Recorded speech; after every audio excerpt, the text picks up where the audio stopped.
Hi mga kaibigang oso!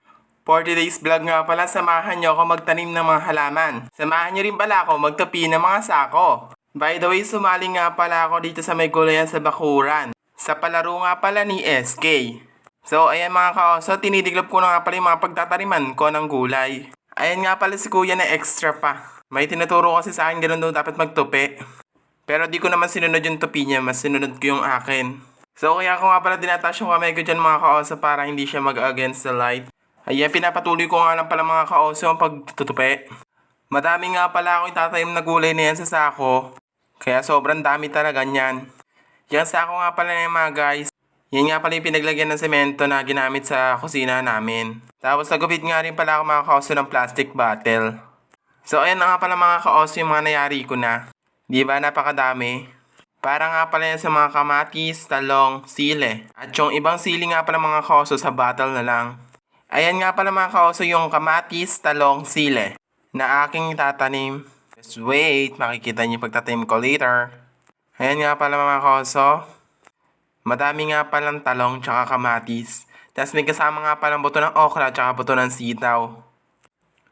Ito na nga pala mga kaoso, ginabi na nga pala ako sa kakuha ng lupa. Itatanim ko nga palang una dito mga kaoso, talong. Isusunod ko nga pala dito mga kaoso yung kamatis. So ayan nga pala mga kaoso, nag-start na nga pala ako magtanim. Yung talong nga pala ito mga kaoso, higit 12. So ayan, nag-start na nga pala ako. So ayan, inuuna ko nga pala yung masisiglang talong. Kasi may talong nga pala dito mga kaoso na malulungkot. So ayan, ginabing gabi talaga ako. Kaya pala ako gabi nagtanim kasi sobrang init kanina. So ayan. So ayan pala mga kaoso, pinapakita ko yung maitatanim ko na bukas. Kasi gabing-gabi na.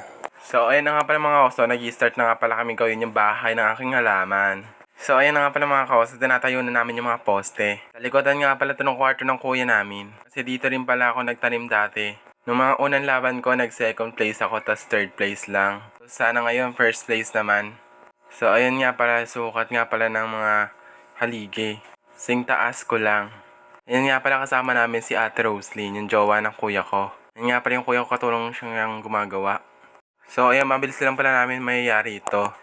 Mga 2 days lang. 2 days or 3 days nga pala itong ginawa mga kaoso. Pero maganda naman yung kinalabasan ng ginawa namin.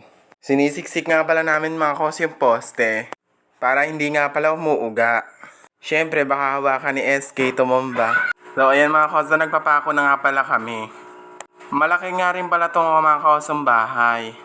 Bahay ng halaman. O tinatawag na greenhouse.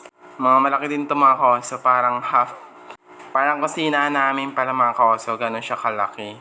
So ayan mga kaoso. Manoodin nyo lang paggawa namin. Sa part nga pala nito mga kaoso, sobrang init talaga. Katanghalian kaming gumagawa.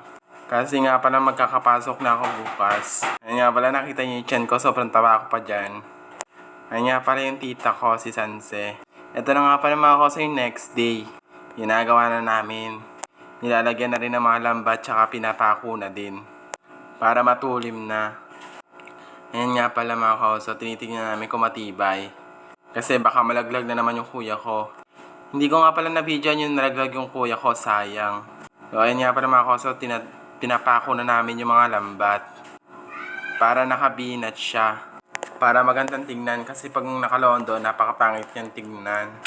So ayan nga pala mga kaoso, chine-check namin kung matibay. Tapos nilalagyan na rin namin ng mga brace para sumobra talaga siyang tibay. Para magamit ulit namin pagkayari ng laban, tsaka pag namatay na rin yung mga halaman naming tinanim. So ayan mga kaoso, doon na kami sa likod nag-i-start. Kasi para mas maganda, mabinat ang binat.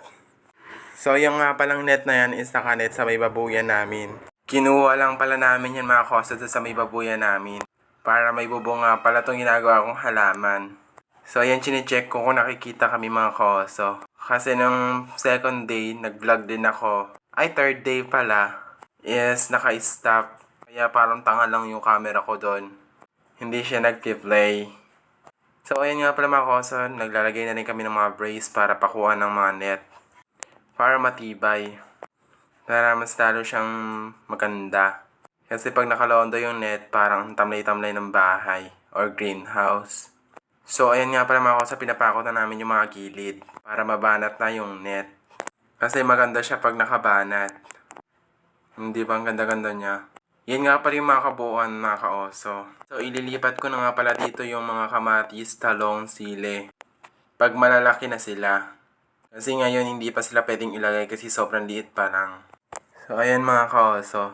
Pinapako na namin yung sa gilid niyan. So madami nga pala ako dito ilalagay mga kaoso. Pati yung mga okra, itatanim ko na lang pala sa lupa dyan. Hindi ko na siya ilalagay sa may sako.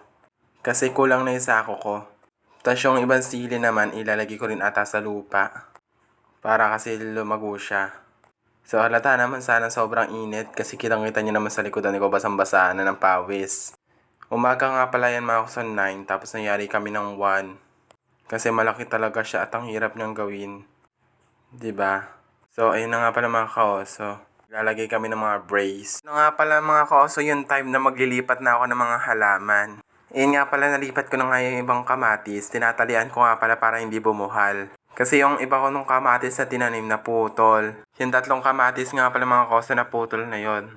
Ang laki na sana nun mga koso, ang ganda-ganda din, sayang lang. Ayan nga pala mga koso yun. Tapos yung iba mga koso kinain ng suso yung dahon. Tingnan yun nasa dulo na yun, ilang piraso na lang yung dahon. Pero gaganda pa naman yun mga kaoso. Hintayin lang natin yung panahon na gaganda rin siya. Ang lagay ko nga pala dito mga koso, tigta-3 yan. Tigta-3 layer. Para magandang tingnan. Nilalagyan ko nga rin pala mga tulos mga kaoso kasi pag lumaki na sila, dyan na sila kakapit. Katulad dati noon. Yung kamatis na yan pala mga kaoso, malalaki siya. Malalaki nga yung kamatis yung binigay sa amin ni SK.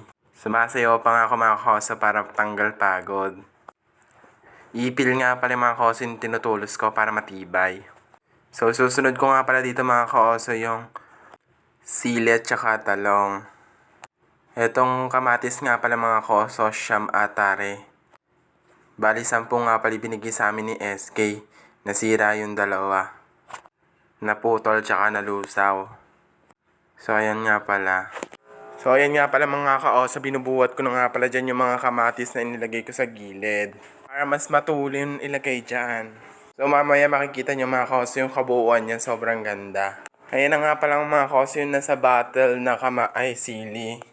Meron din pala mga kaoso nakasakong sili. Kasi nagkulang nga pala yung bottle. So ayan nga pala mga kaoso, lilinisin ko nga pala yan para lalagyan siya ng talong.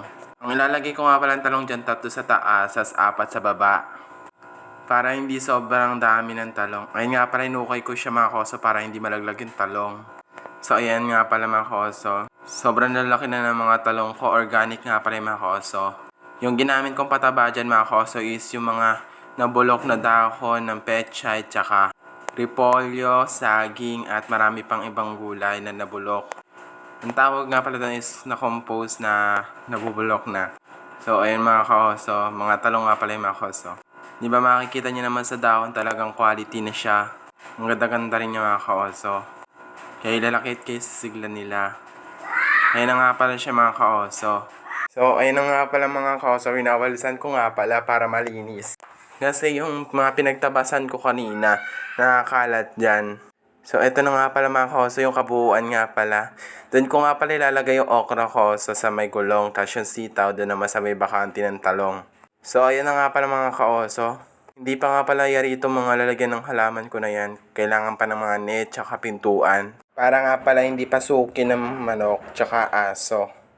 So hanggang dito na naman mga kaoso. Thank you for watching. Please like my page and share na din.